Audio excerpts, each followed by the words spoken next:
Bonsoir, bonsoir, bonsoir, bonsoir et bienvenue sur ma chaîne YouTube, une histoire d'un soir.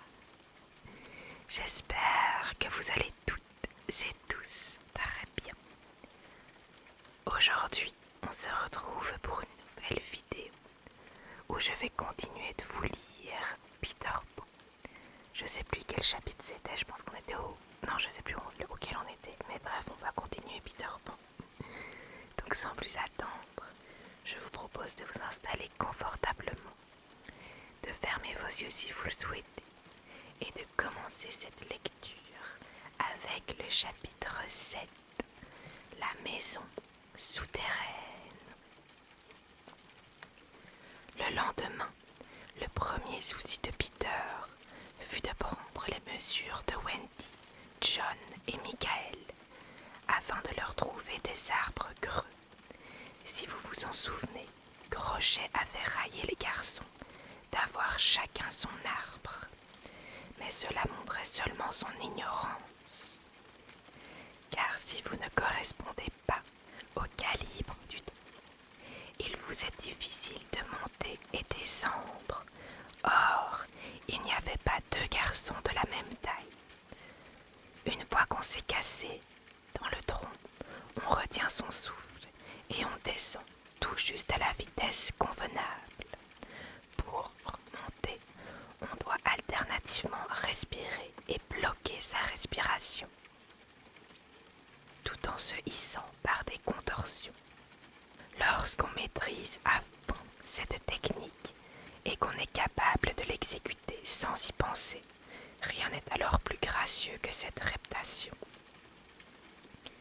Mais l'important, c'est de cadrer avec le temps. C'est pourquoi Peter vous mesure, vous et votre arbre, aussi sérieusement que s'il s'agissait de vous faire un complet veston, à cette différence près qu'on ajuste le complet à vos dimensions, tandis qu'ici c'est à vous de vous ajuster à celle de l'arbre. D'ordinaire, le problème se résout facilement, car on s'habille toujours trop, ou pas assez. Mais il se peut que vous ayez des rondeurs mal placées, ou que le seul arbre disponible soit un modèle bizarre. Peter doit alors vous faire quelques retouches, après quoi vous cadrez parfaitement. Une fois que l'on cadre, le plus dur est de continuer à le faire, et cet effort peut tenir toute une famille en pleine forme, comme le découvrit Wendy avec plaisir. Elle et Michael cadrèrent du premier coup, mais John dut être légèrement modifié. Au bout de quelques jours d'exercice, ils surent monter et descendre aussi lestement que des sauts dans un puits. Alors, comme ils se mirent à l'aimer leur maison souterraine, Wendy surtout, elle se composait d'une seule vaste pièce, comme devraient l'être toutes les maisons. Sur le plancher qu'on pouvait creuser à volonté, si l'on avait envie d'aller à la pêche, poussaient des champignons drapus qui servaient de siège. Un arbre imaginaire s'efforçait de pousser au milieu. Mais chaque matin, on sciait le tronc au ras du sol. À l'heure du thé, il atteignait toujours 2 pieds de haut. On posait une porte par-dessus, et l'ensemble devenait une table. Le repas terminé, on le sciait à nouveau, afin d'avoir plus de place pour jouer. Il y avait un énorme foyer qui se trouvait en n'importe quel endroit où il vous plaisait d'allumer le feu. Wendy tendit des cordes de fibres entre et y mit la lessive à sécher. Pendant le jour, on rabattait le lit contre le mur. On l'ouvrait à 6h30 et il remplissait la chambre à moitié. À l'exception de Michael, tous les garçons y dormaient allongés comme sardines en boîte. Pour se retourner, il fallait, en vertu d'un règlement très strict, attendre que quelqu'un donne le signal, et tous se retournaient comme un seul homme. Michael aurait bien aimé y dormir, mais Wendy voulait un bébé, et il était le plus petit. Et vous savez comment sont les femmes, et prêts. Ils dormaient suspendus dans un panier. En somme, les lieux étaient simples, grossiers, peu différents de ce que des bébés oursons auraient fait d'une tanière souterraine dans les mêmes circonstances. Dans le mur, une niche pas plus grande qu'une cage d'oiseaux constituait les appartements privés de Clola Rétameuse. Un léger rideau pouvait l'isoler du reste de la pièce, et Clochette, tatillonne sur ce chapitre, le dirait chaque fois qu'elle se dévêtait. Aucune femme n'eût pu rêver boudoir plus exquis. Le lit, sa couche comme elle disait, était un autotique reine au pied rococo, et sa courte pointe variait selon les fleurs de la saison. Le miroir bien connu des fournisseurs d'effets datait du chapeauté. Il n'en reste plus que 3 exemplaires à l'heure actuelle, et n'avait pas une éraflure. La table de toilette réversible provenait de chez Chippendale, le fameux ébéniste, et s'assortissait à merveille avec la commode de style prince Charmant VI et aux tapis anciens. Quant au chandelier, il n'était là que pour le coup d'œil, car la fée éclairait elle-même la pièce. Clochette était extrêmement fière de son alcôve, vanité sans doute inévitable dans son cas. Toutefois, l'ensemble avait un petit air prétentieux, comme un nez qui pointe en permanence vers le plafond. Je suppose que Wendy devait trouver son séjour particulièrement enchanteur, car sa turbulente famille lui donna fort d'affaires. Elle n'avait pas même le temps de monter prendre le frais, sinon le soir et encore, avec une chaussette à la main. Elle ne levait pas le nez des casseroles, pour ainsi dire, et préparait toutes sortes de plats exotiques, à base d'igname, de noix de coco, de sapoti et j'en passe. Mais l'on ne savait jamais si on allait faire un vrai repas, ou se contenter d'un repas pour rire. Tout dépendait de l'humeur du capitaine. Peter pouvait manger si cela faisait partie du jeu, mais il ne savait pas se bourrer pour se bourrer, ce qui pourtant est un plaisir favori des enfants, l'autre étant de parler. Pour lui, faire semblant de manger se distinguait si peu de manger vraiment, que cela seul le faisait grossir. Certes, l'épreuve était cruelle, mais vous ne pouviez y échapper, à moins de lui prouver que, si vous ne mangiez pas, vous risquiez de flotter dans votre arbre. Wendy attendait que tout le monde soit couché pour ravauder. Alors, disait-elle, elle pouvait souffler. Elle leur taillait de nouveaux pantalons ou renforçait les anciens avec des doubles pliesses, car tous se montraient durs pour les genoux. Et lorsqu'elle s'asseyait avec sa corbeille pleine de chaussettes aux talons troués, elle levait les bras au ciel en soupirant. Mon Dieu, il y a des jours où l'on envierait les vieilles filles, et son visage rayonnait. On se souvient de son petit loup chéri. Dès qu'il sut que Wendy était dans l'île, il la chercha partout, jusqu'à ce qu'il tombe dans les bras l'un de l'autre. Et désormais, il ne la quittait plus. Au fur et à mesure que le temps passait, songeait-elle beaucoup aux bien-aimés parents qu'elle avait abandonnés. Question ardue car il était impossible d'évaluer le temps de l'imaginaire, qui se calcule en lune et en soleil innombrables. Wendy, je le crains, ne s'inquiétait pas trop pour son père et sa mère, tant elle était persuadée qu'il gardait la fenêtre ouverte en vue de son retour. Non, ce qui troublait un peu sa bonne conscience, c'était de voir que John ne conservait qu'un très vague souvenir des parents. Quant à Michael, il était prêt à les considérer comme sa vraie mère. Soucieuse d'accomplir son devoir, elle s'efforça donc de graver les jours d'autrefois dans leur mémoire, en leur imposant des interrogations écrites du type de celles qu'on pratique dans les écoles. Les autres garçons, vivement intéressés par cet exercice, insistèrent pour y participer, Ainsi, chacun s'asseyait autour de la table avec son ardoise, écrivait ou se creusait les méninges pour répondre aux questions de Wendy. Ces questions étaient des plus anodines. Quelle était la couleur des yeux de maman? Qui était le plus grand, papa ou maman? Maman était-elle blonde ou brune? Essayez de répondre aux 3 questions. A. Rédiger un essai de 40 mots au minimum sur le sujet. Comment j'ai passé mes dernières vacances? Ou bien comparer les caractères de papa et de maman.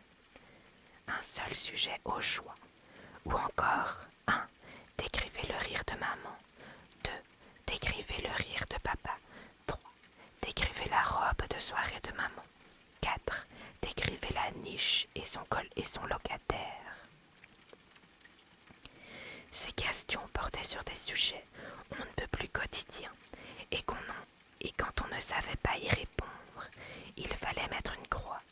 C'est fou le nombre de croix que John lui-même dut inscrire. Il va de soi que le seul garçon qui répondit à toutes les questions était la plume. Personne que lui ne souhaitait être classé le premier. Mais ses réponses étaient si saugrenues qu'il se trouvait le plus souvent à la dernière place, hélas. Peter se tenait hors du jeu. D'une part, il méprisait toutes les mères, exception faite pour. D'autre part, il ne savait ni lire ni écrire un traître mot. Enfin, il était tellement au-dessus de ses enfantillages. Sans doute avez-vous remarqué que les questions étaient posées au passé. C'est que Wendy elle-même oubliait un peu. Bien entendu, chaque jour apportait son lot d'aventures, comme nous le verrons. Mais pour le moment, Peter était fasciné par un nouveau jeu qu'il avait inventé avec le concours de Wendy et qui finirait par lasser comme les autres. Ce jeu consistait à prétendre qu'il n'arrivait pas d'aventure et à se livrer aux activités que John et Michael avaient pratiquées toute leur vie, comme rester assis sur un tabouret, envoyer des balles dans l'air, se pousser l'un l'autre, sortir se promener et rentrer sans guère avoir tué autre chose qu'un grizzly. Peter siégeant olympien sur son tabouret à ne rien faire. Cela valait le coup d'œil. Rien ne l'amusait autant que se tenir tranquille. Il se vantait de ses promenades hygiéniques et pendant plusieurs soleils, ce fut pour lui le plus extraordinaire des aventures. Il obligeait John et Michael à suivre son exemple et les punissait sévèrement s'ils ne feignaient pas être d'avis. Souvent, Peter sortait seul. À son retour, il était impossible de savoir s'il avait eu une aventure ou non. Il pouvait l'avoir si complètement oubliée qu'il n'en soufflait pas un mot. Et si vous sortiez à ce moment-là, vous trébuchiez sur le cadavre et vice-versa. Il vous racontait une histoire en ne peut plus finir, et vous ne trouviez pas de cadavre. Il lui arrivait de revenir la tête couverte d'un bandage. Wendy le dorlotait, peignait son front avec de l'eau tiède, tandis qu'il l'affolait de récits étourdissants. Mais elle n'était jamais sûre, voyez-vous. Il y eut toutefois quelques vraies aventures. De celles-là, elle était sûre, car elle y avait pris part, et d'autres plus nombreuses encore, qui du moins étaient en partie vraies, car les autres garçons y avaient participé, et les prétendaient entièrement vraies. Les compter toutefois exigerait un volume de la taille d'un dictionnaire, anglais-latin, latin-anglais. L'idéal serait de prendre une aventure type, capable de vous donner une idée de tout ce qui pouvait arriver en moyenne dans l'île en 1 heure. Mais laquelle choisir? Allons-nous prendre le marquis avec les bouches au ravin de la plume? Cet épisode sanguinaire illustre particulièrement bien une des spécialités de Peter, qui consiste à changer de camp au beau milieu de la bataille, au ravin de la plume, alors que la victoire penchait tantôt pour l'un, tantôt pour l'autre camp, Aujourd'hui, je suis peau rouge. Et toi, la guigne? Je répondit la guigne. Et toi, Bonzingue? Et Bonzingue de dire peau rouge. Et vous, les jumeaux? Et ainsi de suite. Tous étaient peau rouge. Le combat aurait tourné court si les vrais peaux rouges, séduits par les méthodes de Peter, n'avaient décidé entre eux d'être cette fois les enfants perdus. Et la lutte reprit, plus acharnée que jamais. Le dénouement extraordinaire de cette aventure fut que, mais nous n'en avons pas encore décidé, si c'est celle que nous allons raconter. Peut-être faudrait-il mieux narrer l'attaque nocturne de la maison souterraine par les peaux rouges, au cours de laquelle plusieurs d'entre eux restèrent coincés dans les troncs d'arbres, si bien qu'il fut les extraire comme des bouchons. Nous pourrions aussi vous dire comment Peter sauva la vie de Lys Tigré dans la langue aux sirènes et en fit son allié, à moins que nous comptions l'épisode du gâteau des pirates qu'on trouvait caché tantôt de ci, tantôt de là. Mais chaque fois, Wendy l'arrachait des mains de ses enfants, tant qu'à la fin, il perdit toute saveur et devint dur et rassis, comme put le constater Crochet lui-même, quand il se rencontra de nuit avec ce projectile. Et si nous vous parlions des oiseaux amis de Peter, en particulier de l'oiseau imaginaire qui bâtit son nid sur une branche surplombant la lagune? Le nid tomba dans l'eau, avec l'oiseau couvrant ses œufs, et Peter ordonna qu'on le laisse tranquille. C'est une belle histoire, et la fin montre de quelle reconnaissance est capable un oiseau. Mais si nous la racontons, nous devons raconter toute l'histoire de la lagune, ce qui revient à conter 2 histoires au lieu d'une. Il y aurait aussi l'histoire plus courte et non moins passionnante de la grande feuille sur laquelle Clochette et quelques petites fées des rues avaient trouvé Wendy endormie. Elles essayèrent de la pousser loin de l'île. Heureusement, la feuille céda. Wendy se réveilla et, croyant que c'était l'heure du bain, regagna le rivage à la nage. Et le défi que lança Peter au lion, voilà qui vous ferait frissonner. Il traça un cercle sur le sol et défia le lion de la traverser. Il attendit pendant des heures avec les garçons autour de lui et Wendy, retenant son souffle, perché à la fourche d'un arbre. Enfin, aucun des lions ne releva le gant. Laquelle de ces aventures allons-nous choisir? Le mieux est de tirer au sort. J'ai tiré, et la lagune aux sirènes a gagné. Sans doute certains regretteront que ce ne soit pas le ravin de la plume, ou le gâteau de pirate, ou la feuille de Clochette bien sûr. Je pourrais toujours recommencer et faire mieux au 3e coup. Pourtant, il vaut peut-être mieux s'en tenir à la lagune. Voilà les amis, j'espère que cette vidéo vous aura plu, malgré qu'elle soit un peu plus courte que d'habitude. J'espère tout de même que cette histoire vous aura permis de vous relaxer avant d'aller dormir.